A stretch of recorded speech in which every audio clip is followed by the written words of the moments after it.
नमस्कार दोस्तों, स्वागत है आपका।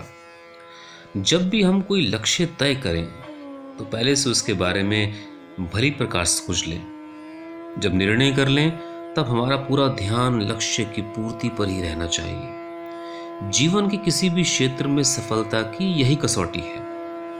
एक युवक का सपना था कि वह हिमालय की किसी चोटी पर चढ़े। एक दिन वह इसे साकार करने के लिए हिमालय की तलहटी पर पहुंच गया और फिर आगे बढ़ने लगा। वह नजर ऊपर उठाता, फिर आगे बढ़ता, लेकिन कुछ ही देर में उसकी हिम्मत टूटने लगती। उसे लगता कि वह सपना कभी पूरा नहीं कर पाएगा।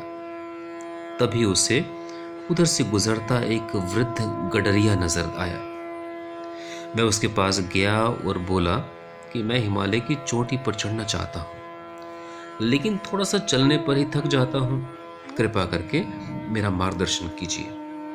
तभी वृद्ध मुस्कुराया और बोला, तुम अभी से हार इसलिए मान रहे हो क्योंकि तुम हिमालय की ऊंचाई पर नजर डालकर बार बार यही सोचते हो कि बहुत ज्यादा ऊंचाई पर जाना है, कब तक पहुंचूंगा और ना जाने आगे कितनी परेशानी आने वाली है। जब तक तुम्हारा ध्यान इन बातों पर रहेगा तुम अपने सपने से हमेशा दूर रहोगे। अब तुम्हें अपने हर बढ़ते कदम पर ही ध्यान देना है। युवक की समझ में आ गया कि वह कहाँ गलती कर रहा था। अब उसमें हिम्मत और जोश भर गया। वह अपने कदम बढ़ाने पर ही ध्यान केंद्रित करने लगा और परिणाम यह हुआ कि वो हिमालय की चोटी पर पहुंच गया।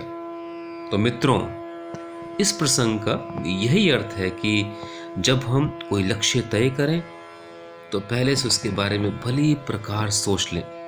जब निर्णय कर लें तब अपना पूरा ध्यान लक्ष्य की पूर्ति पर ही रहना चाहिए।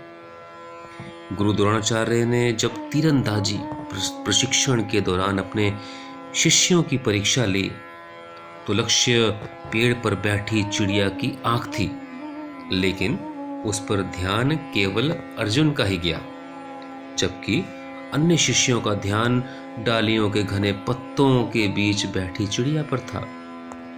लक्ष्य स्पष्ट नहीं होने से वे सफल नहीं हो पाए, जबकि अर्जुन अपना लक्ष्य सिर्फ चिड़िया की आंख को बताकर परीक्षा में सफल हो गया।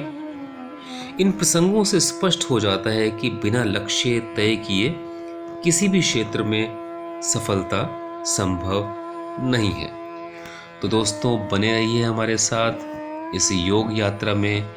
जीवन के पूर्ण कायाकल्प हेतु आपका धन्यवाद।